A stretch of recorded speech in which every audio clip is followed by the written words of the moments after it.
Alright, ladies and gentlemen, here we go. It is going to be game 2 of the second semi-finals for the DreamHack Open Summer game, and we are going to be seeing exactly what happens in this game down the bottom left side.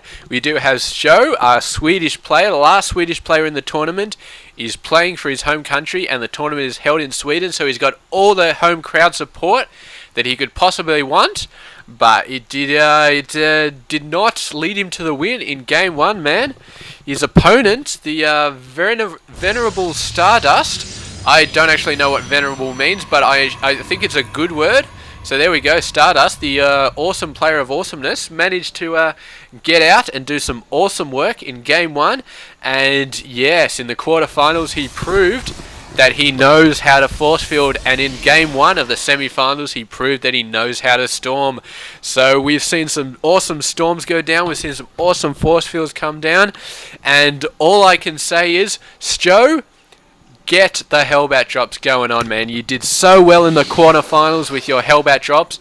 I did not see a single Hellbat in game 1, and I don't know, maybe this is a master player out there that's like, Harry, you know what, Hellbat drops aren't actually viable against Protoss because of blah blah blah blah blah and blah blah blah, and you know, maybe it makes some sense, but all I can say is Hellbats, they roast probes like there's no tomorrow. So get the Hellbat drops out there, do some damage, and yeah, really get the stuff going. SjoW actually got some really nice economy going last game.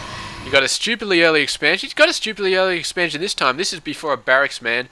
It's not before a supply depot, but it's before a barracks, and that is stupidly early, man.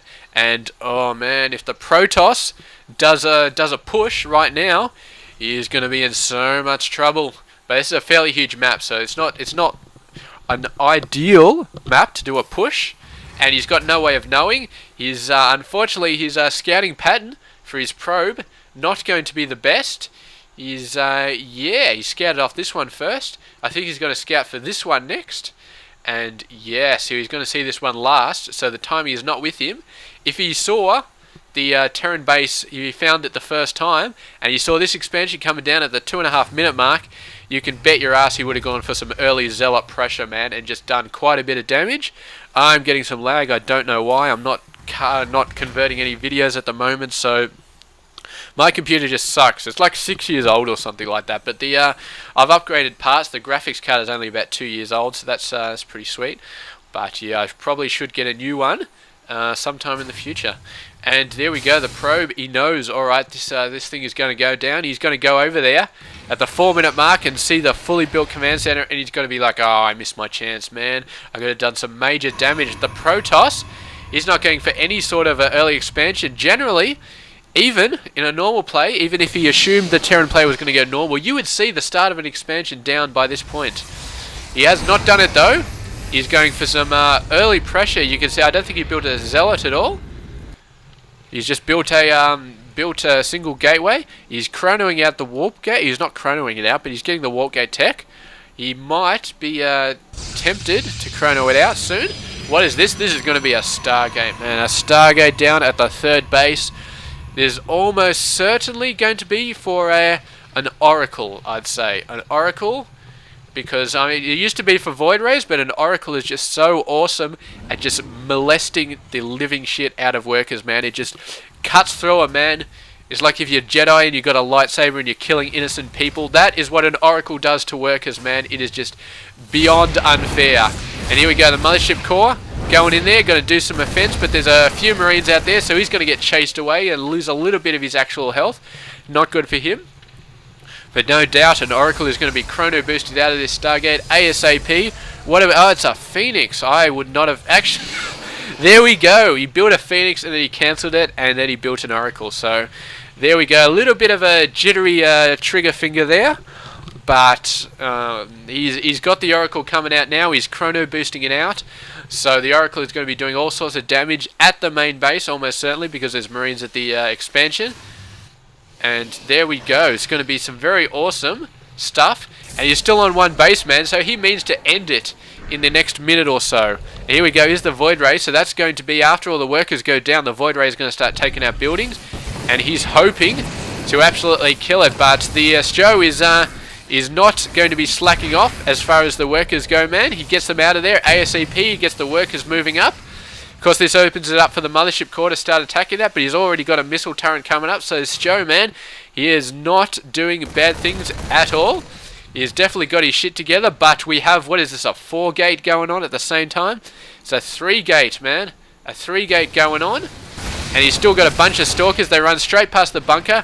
They're going to run up here. They're going to see the Marines. The Marauder coming up from the back, though, should be enough to take it out, but we got the Void Ray as well. And the Stalkers focusing on the Marines, and if there's no Marines, then there's nothing to kill the Void Ray.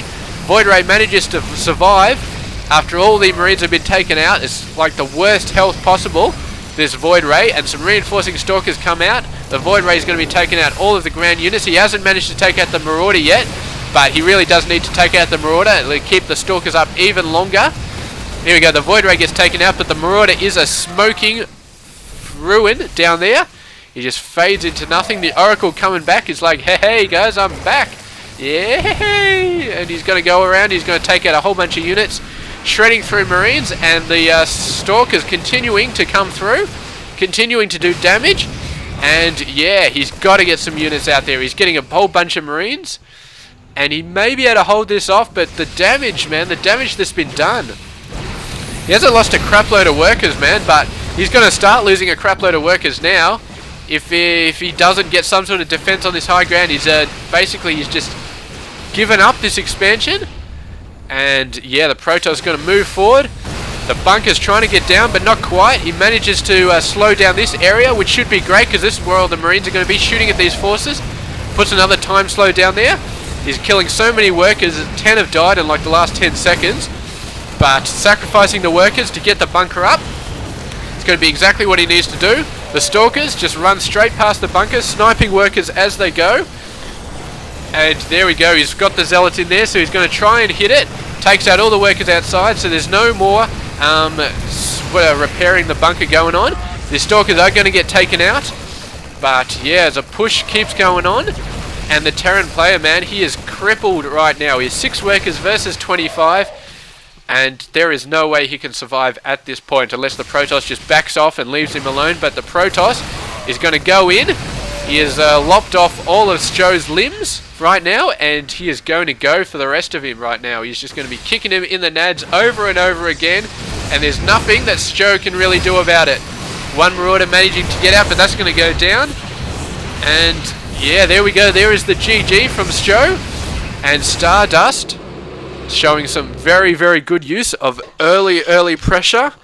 And I mean, it's half SjoW's fault as well, because I mean, who builds a command center before a barracks, really? It's a crazy, risky build, and if you're lucky, your opponent will not scout it out and not send something out to actually do some early harass. But yeah, even though StarDust had the late scout on this base, he sent his worker out to this side and only managed to see this the very last second. He's still got some nice early pressure, man. The Oracle didn't do too much, but between the Oracle on one side and the Mothership Core on the other side, he did manage to keep the Terran running around all over the place. And yeah, the 3-gate, man. It was actually, oh, it was a 4-gate? I think he got a 4th gateway at some point, but yeah, the 4-gate pressure, man. 4-gate with a Stargate and a Mothership Core, Oracle and a Mothership Core doing the harass. Really great little strategy. 4-gate, of course, is a honoured tradition between Protoss players who really don't know any other strategies. And they're just like, well, I can win every single ladder game with a 4-gate, so why not keep doing it? I use 4-gate quite a lot when I get sick of losing in ladder.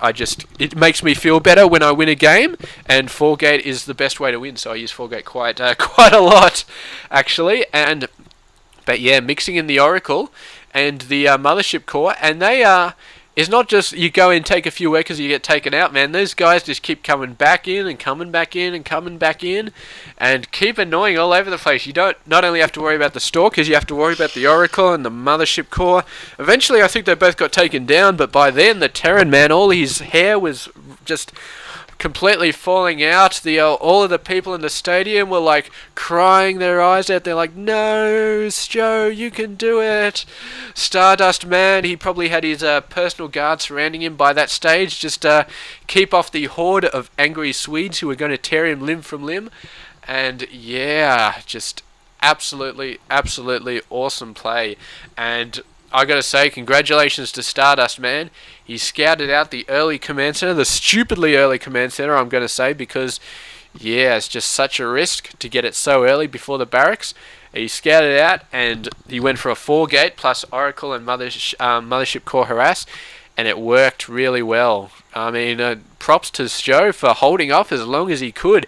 He did all the right things. You got a missile turret up here, a missile turret up there. You got a bunker up here. He evacuated the expansion, moved back up here. He did all the right things, but in the end, man, when you go for that early command center, you are just setting yourself up to be at a disadvantage versus early pressure from the Protoss player. And what can I say there? I mean, the Protoss actually, he didn't actually build. He should have. If he was going to forge fast expand like he normally does, he should have built buildings out there before his probe actually got around to scouting this out. But he built stuff back here, so he may have been intending to go for early pressure all along off one base. And if that's the case, man, then when he saw that early command center down there already built at the 4-minute mark, he was probably just like, "Thank you, Lord Jeebus. You know, you have given me this game on a silver platter." And yeah, there he goes on to the grand final. He is going to be facing off against xhairymuppetx. xhairymuppetx, a completely awesome player. My chair is squeaking again. A completely awesome player. He's done all sorts of damage, man. He beat Lucifron and then he went on to beat Tasia. So he has been all sorts of damaging Terran players left, right, and center. But now he is going to be going off against a Protoss player. And StarDust, man. Here's StarDust. What has he been doing? He's taken on a Zerg, and now he has taken on a Terran player. So he knows what it's like to defeat the very best of the Zerg players, taking on Hyun. And Hyun, man, Hyun was a completely different playstyle to xhairymuppetx, though. Hyun was very much the ground army. He had Lings, Hydras, and Roaches, man. He loves his Roaches, man. The game where he actually beat StarDust, he was going mass Roach all over the place. And xhairymuppetx is very much a Mutaling player, so we're going to see if StarDust knows how to counter Mutaling. We know he knows how to counter Roaches and Hydras, but does he know how to counter Mutaling? And we are going to find out as soon as we get into the grand final series of games. Thank you very much for watching these awesome, awesome games. And yeah, I am so looking forward to the grand final. I can't wait to see it, and I know you guys can't wait to see it too. And if you want to know when it's about to pop up, please subscribe, and it will automatically go in your feed. I've also got a Twitter and a Facebook account which are linked on my channel, so feel free to join those as well if you prefer Twitter over YouTube or Facebook over YouTube or something like that. So there you go. Thank you very much for watching. This has been xhairymuppetx, and yeah, I hope I enjoyed this game, so I know you guys did too, and I'll catch you guys in the grand finals. There we go. See you guys later.